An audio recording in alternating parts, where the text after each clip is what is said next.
A professora Gisele Costa de Souza. Professora Gisele já é nossa parceira aqui no Profimate, né? Está sempre presente nas nossas bancas, né? Veio para o colóquio da matemática também. A professora Gisele possui graduação em matemática, licenciatura e bacharelado pela Universidade Federal do Rio Grande do Norte.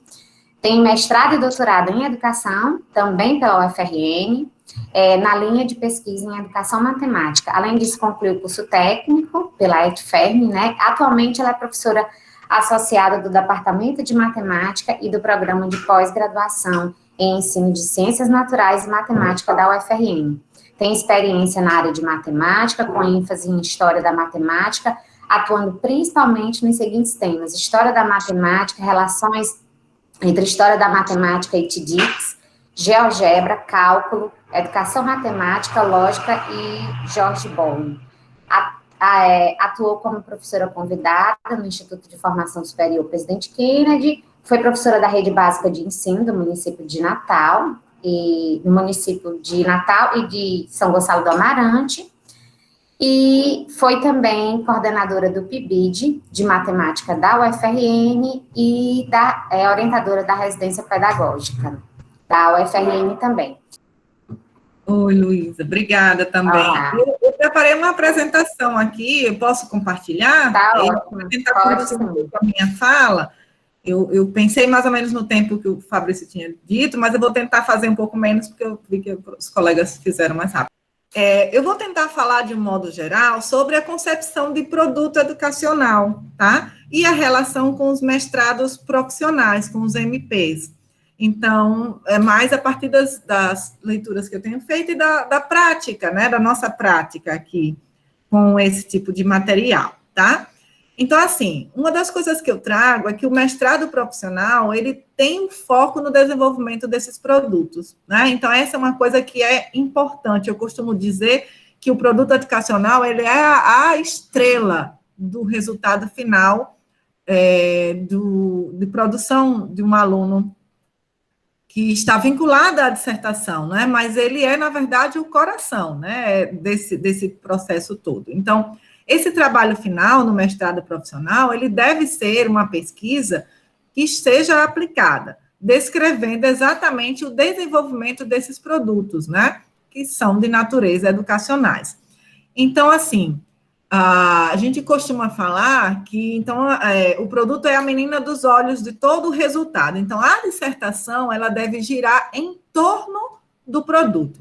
Só que, normalmente, a gente faz o exercício contrário, né? Às vezes, a gente vai pensando na escrita, nos capítulos, na dissertação e, por consequência, o produto educacional.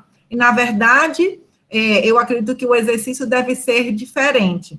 A gente precisa considerar que a finalidade do mestrado profissional é essa atualização na capacitação do professor, que esse profissional ele volte para o seu campo de atuação diferente, com a formação complementar ao que ele já tinha, e que ela inicia desde as disciplinas que vão fazendo no início do mestrado até a produção do produto, né? Mas aí a gente pode dizer, mas por que então que esse produto que a gente já faz lá no finalzinho, ele é a estrela de tudo? E como é que eu vou fazer com que ele tenha esse espaço de destaque, já que no início eu vou me dedicando mais às disciplinas e às outras coisas? Na verdade, a partir do momento que a gente vê essas coisas vinculadas, né? Porque a concepção do produto, a gente acredita que deve vir a partir dessa inquietação, dessa realidade, dessa prática que o professor que entra no MP, ele já traz, né? Então, que questões da minha prática eu tenho, que eu acho que eu posso levar em consideração para produzir um produto, né? O que eu acho que me inquieta e que eu poderia estar contribuindo ao retornar para a minha atuação. Então, eu vou conceber esse produto, e vamos supor que esse produto, ele seja, sei lá, vou dar o exemplo de uma palestra que a professora Ivanise Risati, que é a coordenadora adjunta dos mestrados profissionais na área de ensino junto à CAPES, ela deu para a gente essa semana. E ela falou, olha, se o produto é uma caneta, então pronto, eu pensei, meu produto é uma caneta. Não basta pensar em preparar, em produzir a caneta, né? Eu tenho que pensar em tudo que eu descrever tudo que eu levei para fazer essa caneta. E, além disso, refletir qual é o impacto, por exemplo, dessa produção e desse uso da caneta na minha atuação, né? Então, tudo isso é descrito lá. E aí ela diz, então, para que isso aconteça, essa caneta que foi produzida, ela precisa ser fundamentada, para que esse produto não seja simplesmente uma aplicação, um joguinho, como o colega estava colocando, né? Mas que ele, qual o diferencial dele se eu não tivesse passado por um MP? Então, o diferencial é que eu vou beber na fonte da formação complementar que eu tive. Então, eu vou fundamentar nas disciplinas que eu fiz, nas leituras que eu fiz, nas discussões com meu orientador, com outros colegas e outras atividades que possam, então, agregar a essa caneta produzida e a sua aplicação, né? Então, esse produto ele é relevante a partir de sua inserção na realidade escolar, tá? E aí eu trouxe, assim, essa também é uma coisa bem nova assim, eu trouxe uma fala do Moreira, de 2009, mas que eu trago nova no sentido de que a área de ensino, estou falando especialmente na que a gente atua, né, ela demorou muito tempo para ter uma definição de produtos educacionais, né, e a área de ensino tem em torno de 20 anos, e somente nos últimos anos, agora, para esse quadriênio, é que a área montou um grupo que aí pensou sobre essas definições. Então, a CAPES, no documento diário, ela já vem trazendo algumas dicas de como é que eles poderiam se concretizar, mas essas coisas não foram assim de uma hora para outra, então, e é natural que seja assim, realmente. Então, o que é que ela coloca? O que é que eles colocam? Que os produtos educacionais desenvolvidos nos mestrados profissionais deveriam, segundo as recomendações, serem elaborados a partir do diálogo com estudos divulgados pelos especialistas e estudiosos, tendo como referencial teórico as potencialidades que a literatura da área indica como argumentos favoráveis à sua inserção no ensino, aproximando a produção acadêmica e a prática docente. Então, essa é uma coisa muito importante, né, para o produto educacional e para a relação dele com o MP. É essa aproximação do conhecimento produzido na academia com a prática docente, que a gente chama de pesquisa translacional, né, que começou lá na área de saúde, quando se pensou em aproximar as pesquisas que estavam sendo feitas no laboratório com a sua aplicação na prática, né, efetivamente. Então, a gente também considera que isso é o que acontece aqui com a relação do produto e o MP. E aí a área de ensino, ela entende que o produto educacional ele é o resultado de um processo criativo gerado a partir de uma atividade de pesquisa, e aí eu concordo com o colega na questão das reflexões sobre o professor pesquisador, né, com vistas a responder uma pergunta, ou a um problema, ou a uma necessidade concreta, associados ao campo da prática profissional, podendo ser um artefato real, ou virtual, ou ainda um processo. Pode ser produzido de modo individual ou coletivo, e a apresentação da descrição e das suas especificações técnicas deve contribuir para que esse produto ou processo possa ser compatível com ser compartilhável ou registrado, que é uma outra coisa que eu vou colocar que é importante, né? Esse registro e essa questão para compartilhar. Aí eu trago uma outra coisa importante, que é o produto que é. Então, de novo, segundo o documento de área da CAPES, considerando a área de ensino, né, eu trago alguns exemplos de produtos educacionais, tá? Essa categorização, ela já mudou um pouquinho também, tá? Mas, enfim, o que pode ser um produto educacional? Mídias educacionais, protótipos educacionais e materiais para atividades experimentais, propostas de ensino, material textual, interativo, atividades de extensão. E aí eu vou tentar explicitar algumas, né, para vocês. Então, por exemplo, na questão das mídias educacionais, as mais recorrentes que a gente tem visto, né? Produção de vídeos, simulações, animações, videoaulas, experimentos virtuais, áudios, objetos de aprendizagem, páginas de internet, blogs, jogos educacionais, entre outras mídias, tá? Então, isso especialmente na área de ensino, considerando, então, ensino de matemática, de física, os que a gente tem observado lá no nosso programa com mais frequência são os vídeos, os objetos de aprendizagem, as páginas de internet e os jogos educacionais. Tudo isso pode ser produto educacional, né? Os protótipos educacionais e materiais para atividades experimentais, temos aqui alguns exemplos, obviamente que esse aqui não são exemplos gerais, não concretos, não peguei de um material específico, mas que a gente pode estar vislumbrando como possibilidade de produtos, né? Propostas de ensino, dentre as possibilidades, a que a gente observa com maior recorrência são as sequências didáticas, né? E aí é importante lembrar que não é simplesmente fazer uma lista de exercícios, não é simplesmente fazer um caderno de atividade, não é simplesmente conceber uma sequência de tarefas para os alunos. É pensar quais os respaldos que eu trago, teórico e metodológico, para a concepção dessa sequência. Então, o que é uma sequência? Qual tipo de sequência que eu quero trabalhar e associada a que realidade, que problemática da minha sala de aula, né? Bem, alguns materiais textuais, aqui tem alguns exemplos. A gente tem observado lá, por exemplo, que dentre esses, os mais comuns que geraram produtos são livros didáticos, paradidáticos e, inclusive, histórias em quadrinhos, né? Que é uma vertente também bem utilizada para a concepção de abordagem de conteúdos, conceitos, enfim, né? No ensino.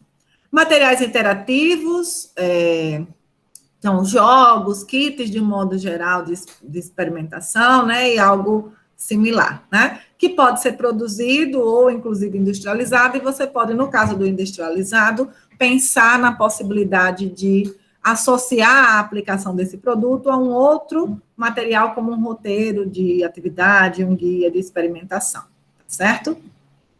Atividades de extensão também podem ser produtos educacionais. Então, por exemplo, dessas que eu listo aí para vocês, a mais comum são os cursos e oficinas, né? Então, eu preparar um curso ou uma oficina para capacitação de professores ou mesmo para os alunos da educação básica, né? Para ser usado com os alunos da educação básica, tá?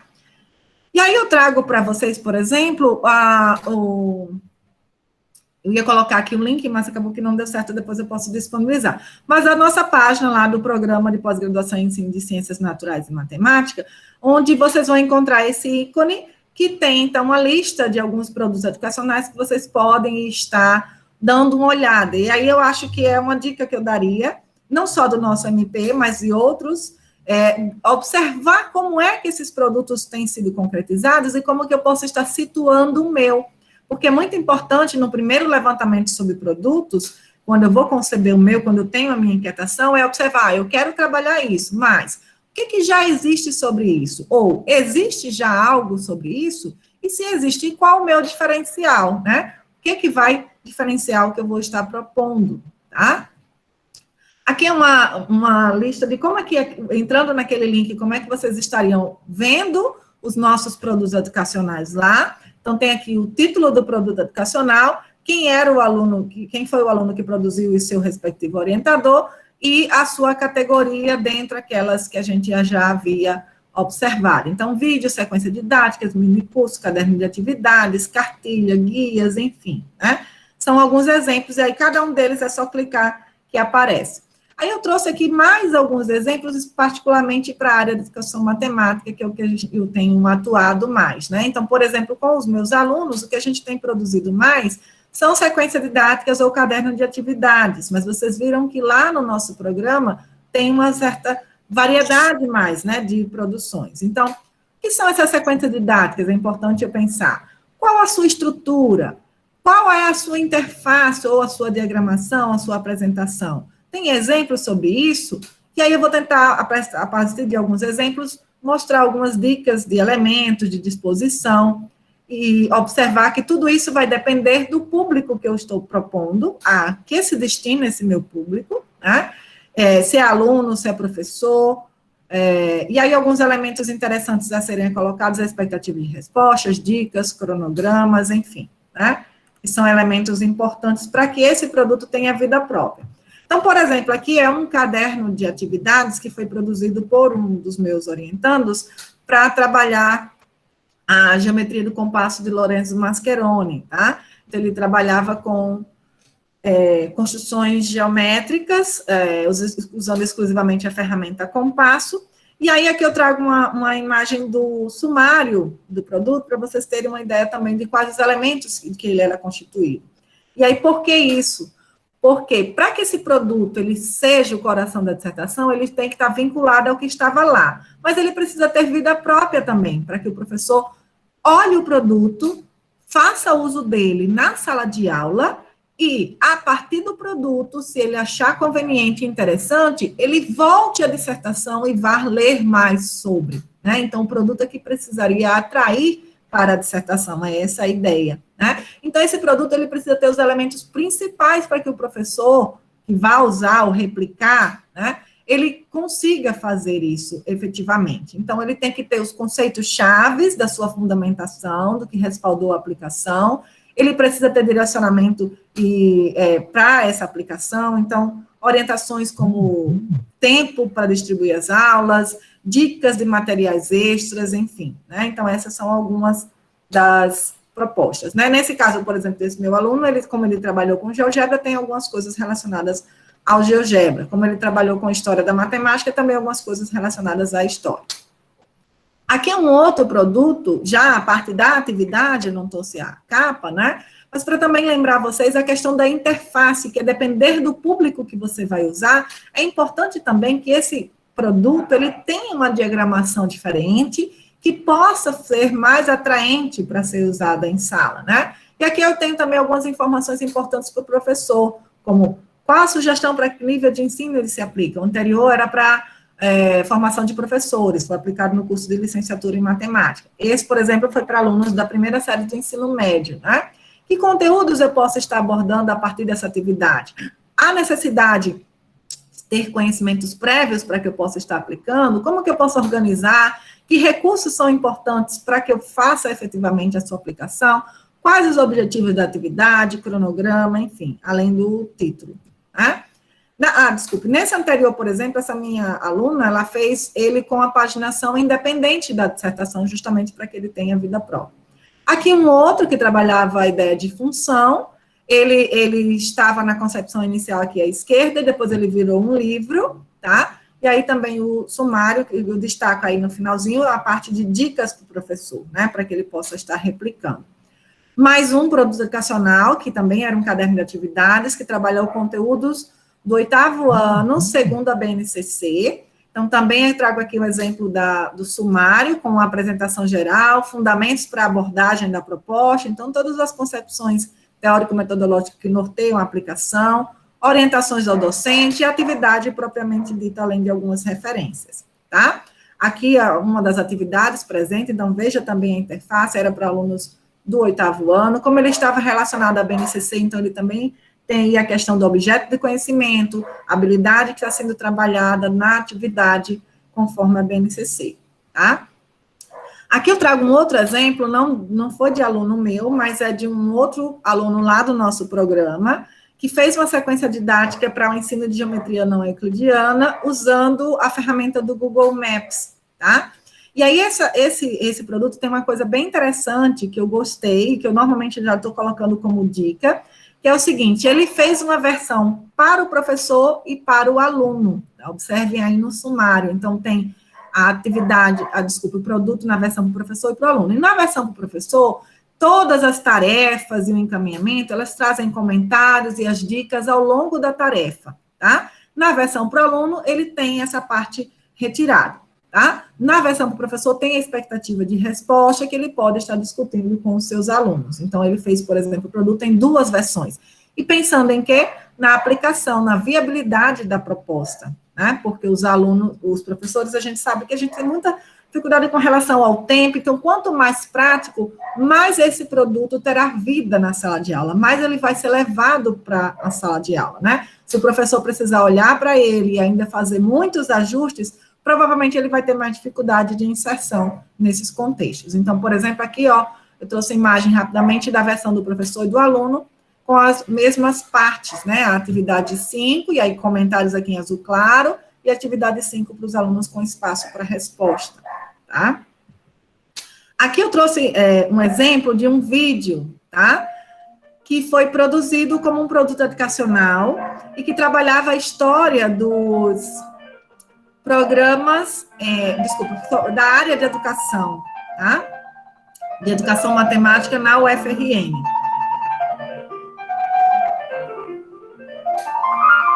Então, aqui é o nosso centro, isso foi produzido por uma aluna lá do nosso MP, tá?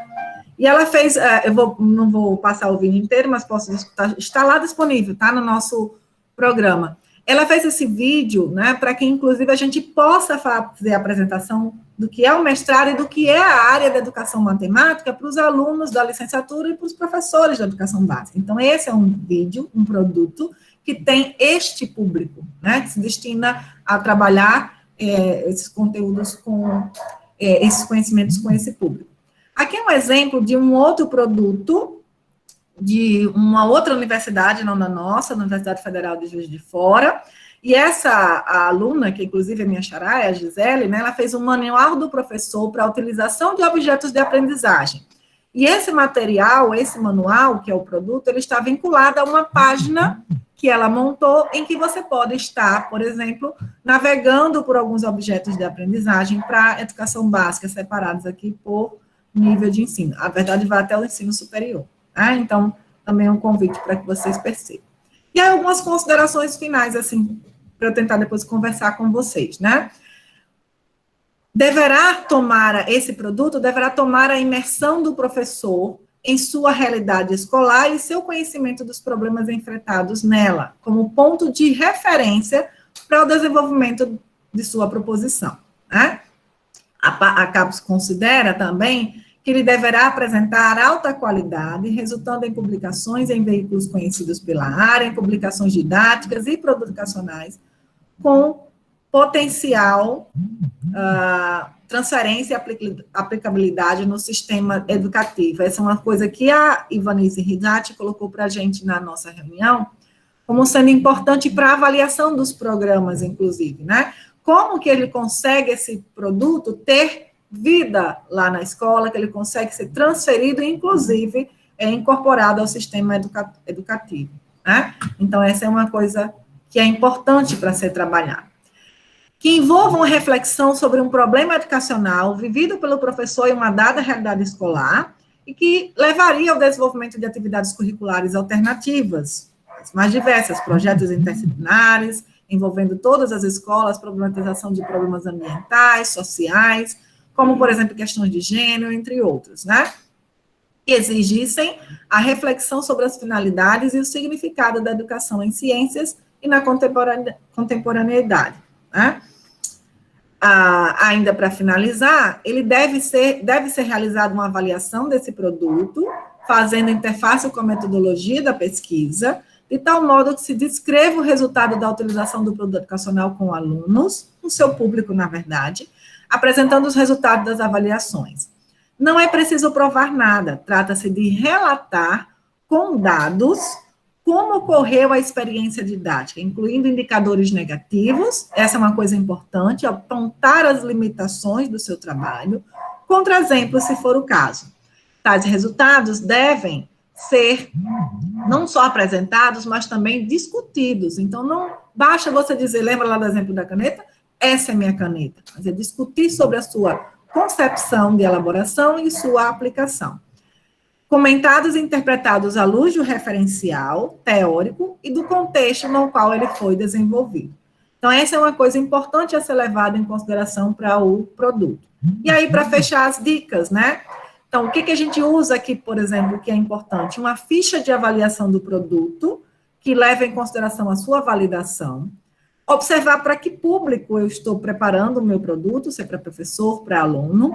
Que finalidade, se é formação de professor, se é para educação básica, onde é que ele estará disponível para que ele tenha acesso, vida que possa ter transferido ao sistema educacional, como que eu vou divulgar, outra que eu coloquei, né, versão para professor e aluno, no caso, por exemplo, quando o público é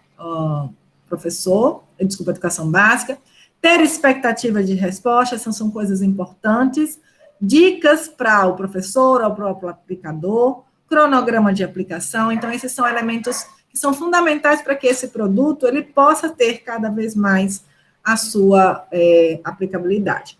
E aí, importante que esse produto tenha vida própria, mas, por outro lado, que ele não esteja vinculado à sua dissertação. Então, eu tenho que fazer um balanço entre esse produto ser o coração do meu texto dissertativo, mas também ser independente dele, né? Ele poder ser aplicado independente da dissertação, certo? E aí a gente vai, então, partir um pouquinho mais para conversar sobre, tirar as dúvidas de vocês. Essas são algumas das referências que eu usei para fazer a apresentação. E aí, obrigada a todos pela atenção. No momento, a gente não pode estar próximo, então, um abraço virtual aí para vocês, tá bom?